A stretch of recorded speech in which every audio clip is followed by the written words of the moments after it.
Bonsoir à toutes et à tous. On est ravis effectivement de vous accueillir. Effectivement, ce programme, donc Adapter la ville, va se dérouler tout au long de l'année. Et donc, on va aborder plusieurs cas de réinvention du patrimoine des équipements publics municipaux au travers de chantiers récents ou en cours. Donc, ça va être le cas en novembre où on va aborder les questions de biodiversité intégrée au bâti. En octobre, plutôt les questions de matériaux biosourcés. Je vous fais un petit panel de la programmation.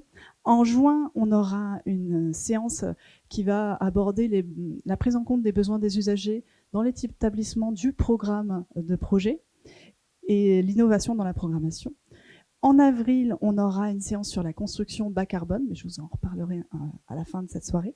Et ce soir, donc, comme le disait Laurence, on va avoir du coup une séance sur l'articulation entre la préservation patrimoniale du bâti et sa nécessaire modernisation face aux enjeux actuels.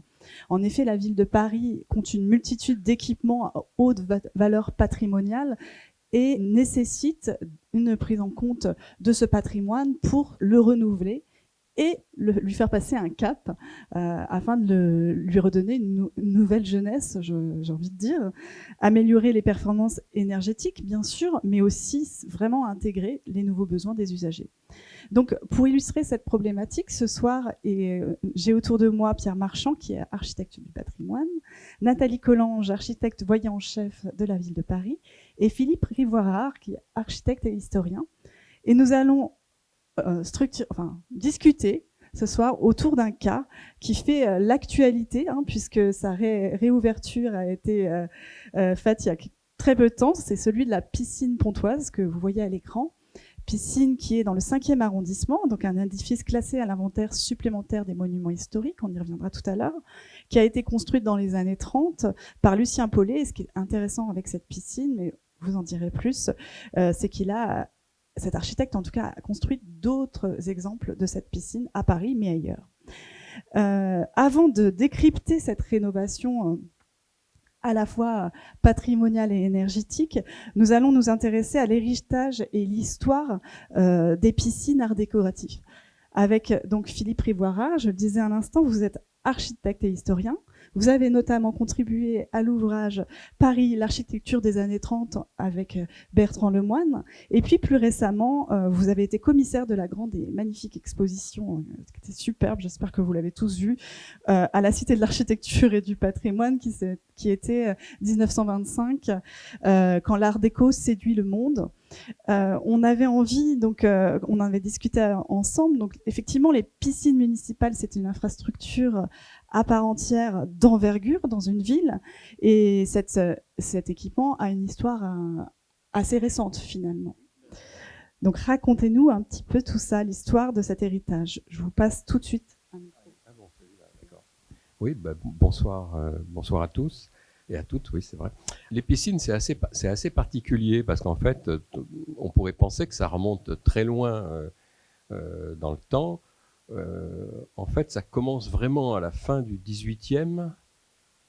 Les premières vraies piscines. Je prendrai par exemple un exemple que vous avez tous connu, qui est la piscine de Ligny, piscine qui était dans la Seine, qui a été fondée en 1785. Voilà, piscine sur un bassin fluvial. Et en fait, c'est une piscine en plein air qui se développe pour la natation, le plaisir. En fait, une piscine, ça a plusieurs fonctions. Et certaines de ces fonctions ont même été quelque peu oubliées dans la piscine. Piscine, c'est bien sûr une valeur ludique. On vient s'ébaubir dans l'eau, là, tout ça.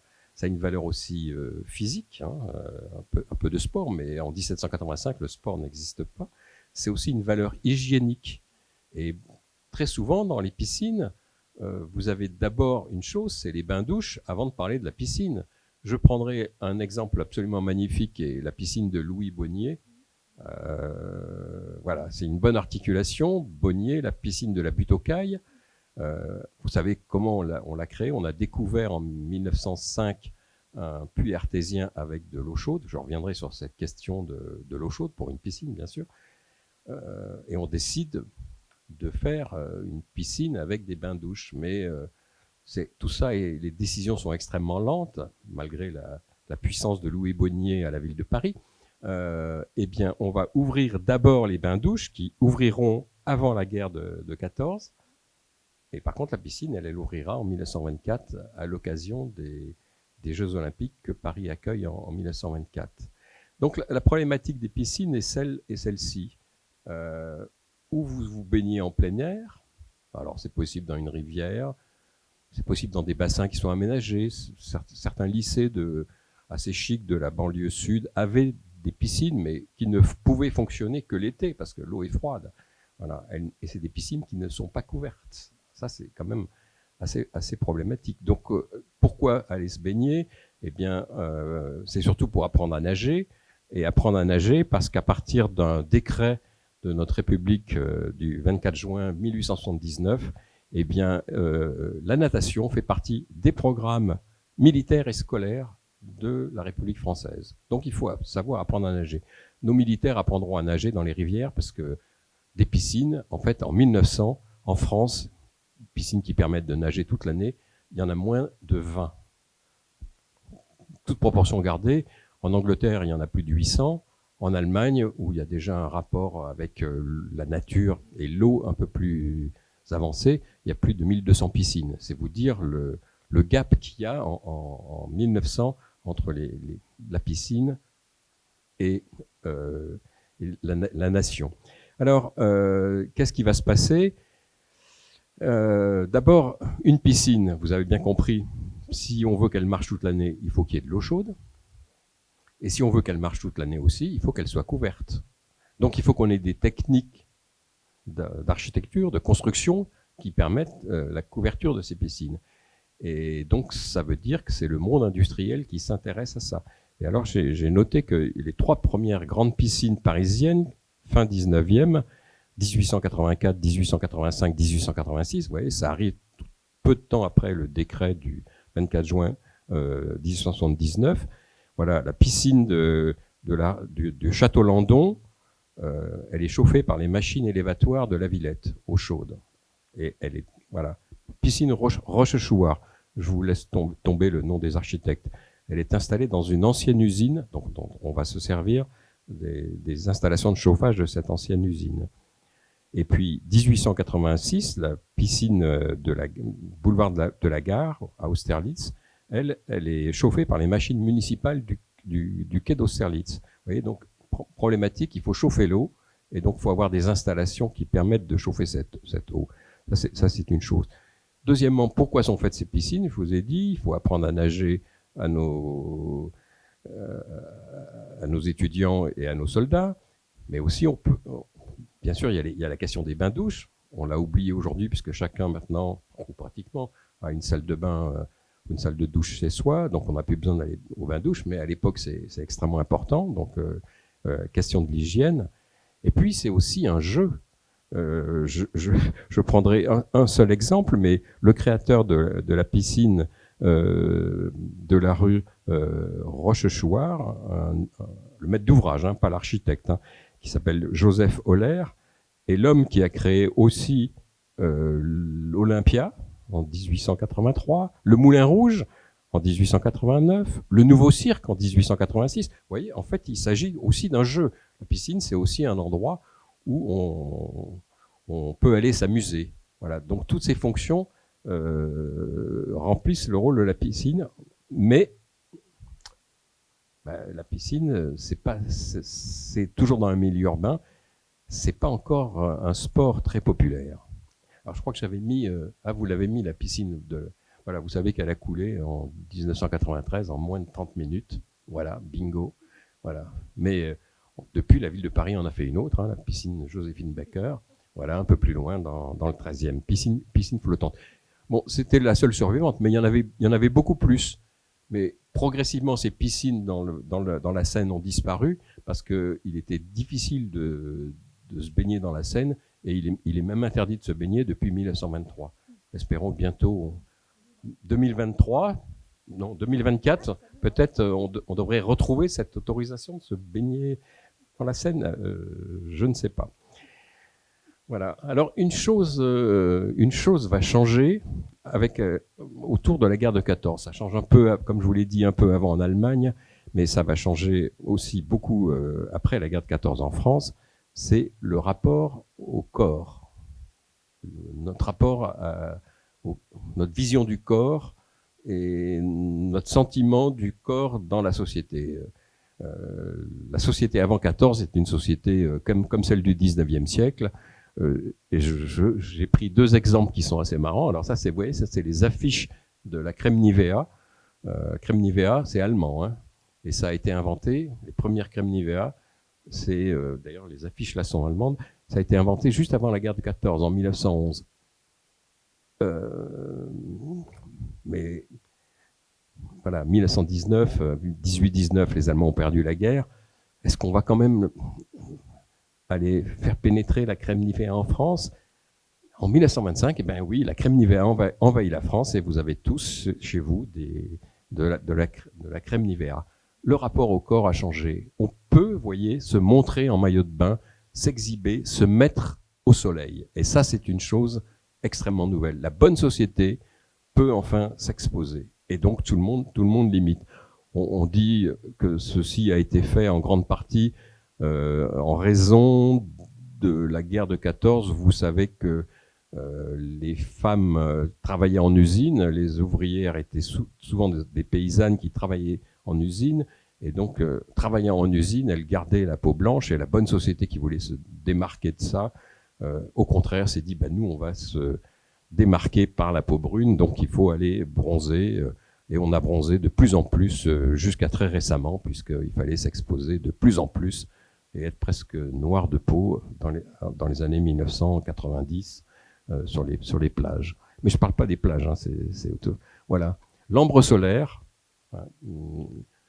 et bien aussi, vous voyez, c'est Charles Loupeau, grand affichiste hein, de l'époque.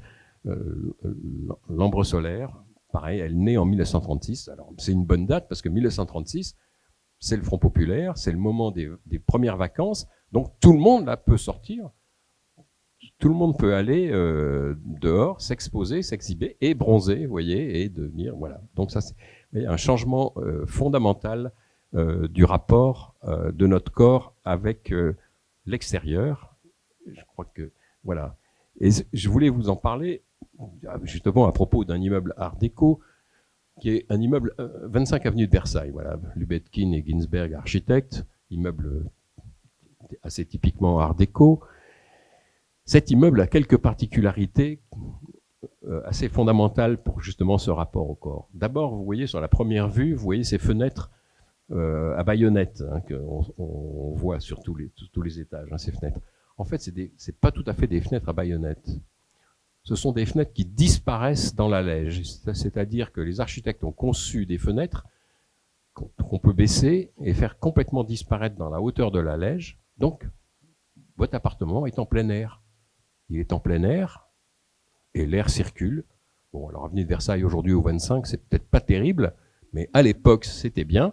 Donc, vous voyez, on vit en plein air. Et regardez les installations qui sont faites sur la terrasse, on dirait presque un plongeoir. En réalité, la terrasse, elle est occupée par une terrasse sur laquelle vous pouvez faire des exercices et un gymnase, donc couvert toute l'année. Vous pouvez aller faire des espaliers forcés, etc.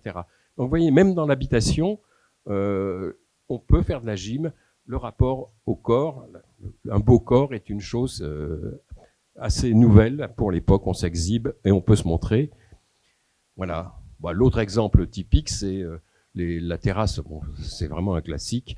Hein, la terrasse de la Villa Savoie, une villa de week-end. Hein, c'est pas une villa où on habite toute la semaine ou toute l'année. Sur la terrasse est utilisée comme un solarium. Là encore, on s'abrite du vent et on vient exposer son corps bronzé au soleil. Voilà. Alors maintenant, on arrive donc dans cette période Art déco. Les choses ont changé, le rapport au corps a changé. Donc on peut de nouveau utiliser aussi bien le plein air que non. Alors ça, c'est une piscine assez formidable. Je ne sais pas où elle en est aujourd'hui, la piscine de Villaines-sur-Seine. Elle était en très mauvais état. Comme vous l'avez dit tout à l'heure, j'ai aussi travaillé un peu pour le CAUE des Yvelines et j'avais essayé d'intéresser les Yvelines à cette piscine qui est absolument incroyable. Vous regardez le plongeoir en béton armé, enfin, toutes les piscines Art déco ont des plongeoirs formidables. Voilà, c'est une énorme piscine. Derrière la rotonde, là, vous avez, je sais pas combien, pratiquement 1000 cabines. Elle donne directement sur la Seine. Elle a été en fonction, je crois, jusqu'en 2003, reprise, abandonnée. Je crois que notre amateur de patrimoine en chef, Stéphane Bern, avait fait enfin, vous savez, cette piscine avait fait une demande auprès de Stéphane Bern pour qu'elle entre dans les travaux de réhabilitation, on pourrait dire, hein, parce qu'elle est vraiment très abîmée. Mais cette piscine est à Villaines-sur-Seine, hein, sur l'île Platée, elle est tout à fait exceptionnelle. Mais ce qui est aussi intéressant, j'en reviens à ce que je disais avant, Villaines-sur-Seine, là, on est au début des années 30, je crois qu'elle est de 32, 31, 32. Mais cette île, elle est en partie aussi occupée par une autre chose. Elle était occupée, elle ne l'est plus. À la fin des années 28, une ville de nudistes, hein, qui s'appelait, alors j'ai noté le nom, excusez-moi, comment ça s'appelait, Physiopolis, vous voyez, hein, Physiopolis, c'est génial. Voilà, un endroit où on pouvait circuler nu, derrière, en fait pas tout à fait nu, mais sur cette île, on pouvait vivre dans la nature. Et les mêmes fondateurs de Physiopolis, en fait, ont été très embêtés sur place. C'était pas très bien vu d'exposer son corps. C'est eux qui ont créé quelques années plus tard, fin des années 30, une autre ville que vous connaissez tous, parce que vous y êtes tous allés pour voir hein, ce qu'il en était. C'est sur l'île du Levant, Hygiapolis. Hein, c'est autre nuit. C'est les mêmes. Vous voyez, ce rapport change, hein, on se déshabille, on peut se montrer, et voilà, on prend. Donc ça, c'est voilà, un très bon exemple de piscine art déco extérieure, piscine évidemment non chauffée, elle fonctionne l'hiver.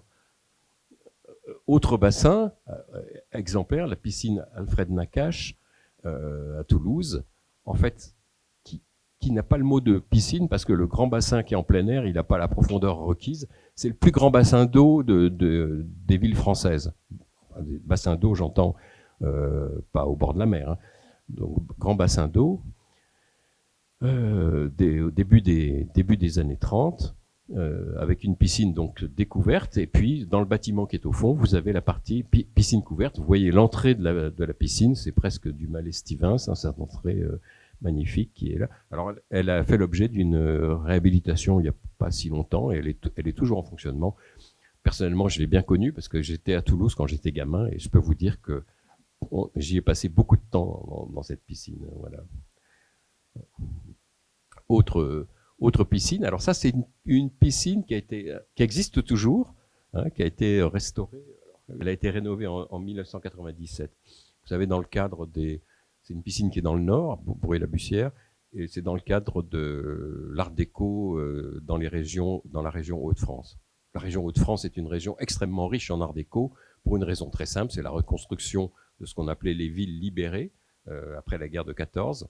Et donc même les architectes parisiens ont travaillé dans toute la partie nord de la France, reconstruire des gares, la gare de Saint-Quentin, la gare de Lens, et puis aussi piscine, etc. Et cette piscine, en fait, est une piscine d'agrément. C'est pas une piscine sportive, c'est une piscine d'agrément parce qu'à côté de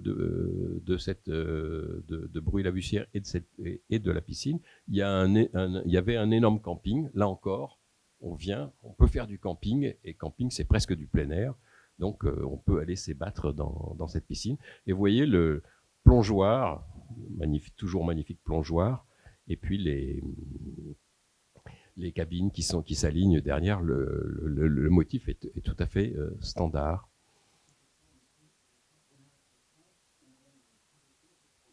Pas du tout. Non, c'est l'Amérique qui a voulu construire ça justement pour les camps, les campings qui s'installaient autour. Hein. Voilà. qu'est-ce que j'ai mis après? La piscine Molitor, voilà, une des 4 piscines construites par Lucien Paulet à Paris.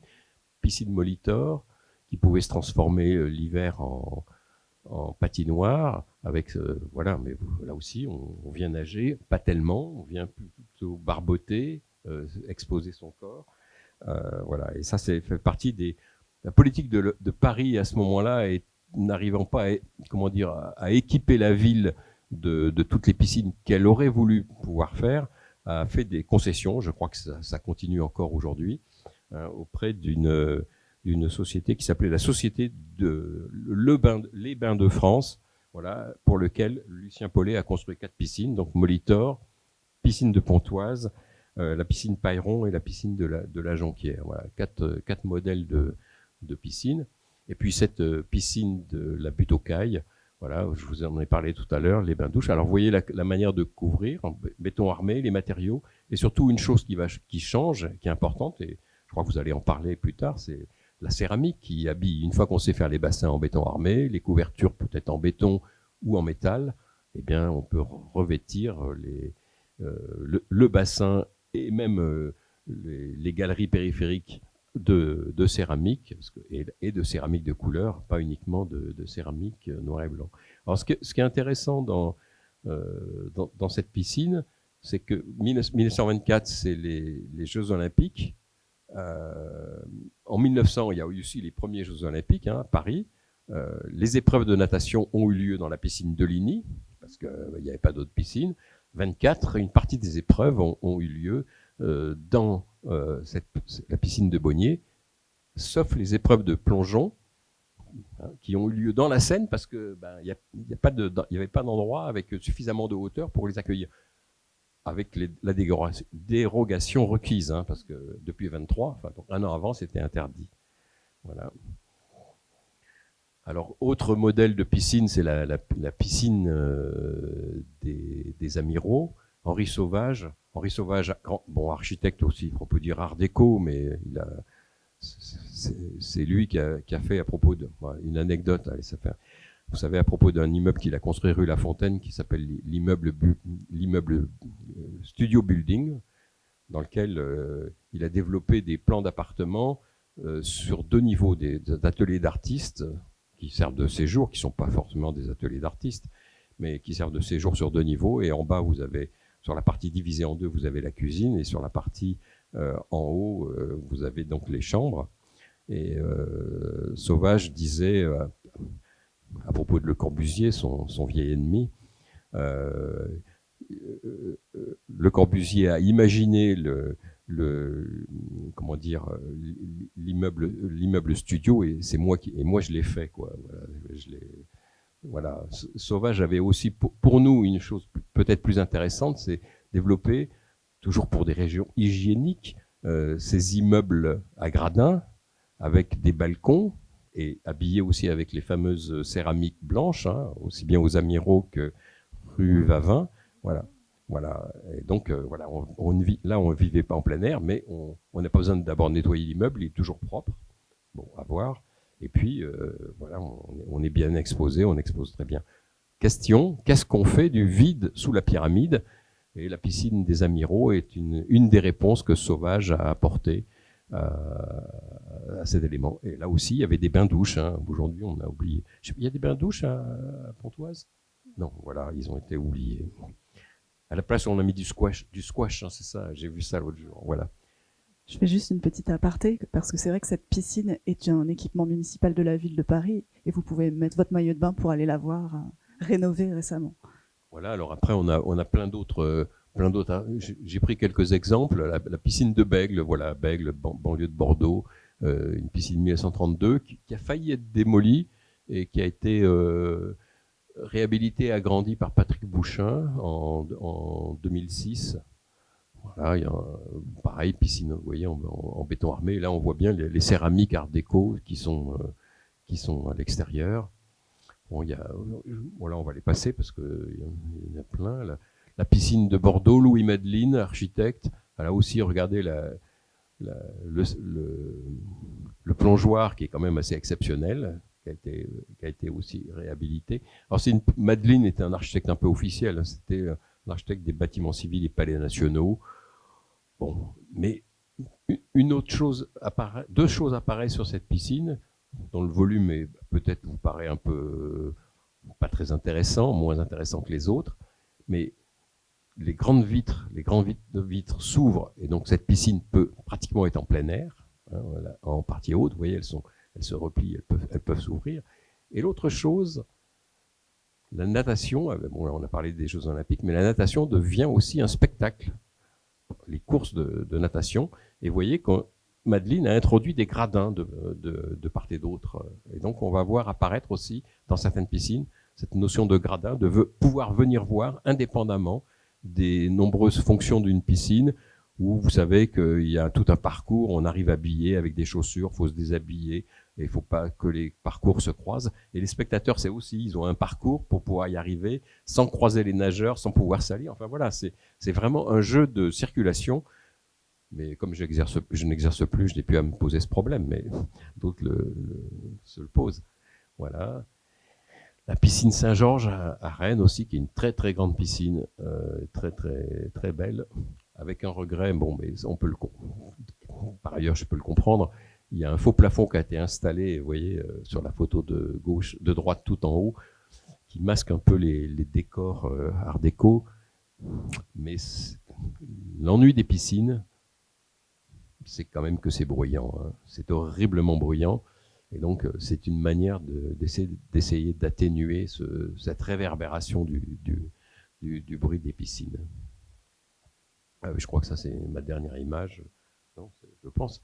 La piscine de Roubaix, vous l'avez tous vue, parce que c'est plus une piscine, c'est quand même un musée qui s'appelle La Piscine, et c'est une transformation d'une piscine, un bâtiment qui a été sauvegardé, qui ne sert absolument plus de piscine, ni de bain-douche, ni quoi que ce soit, mais qui est un musée art déco vraiment formidable.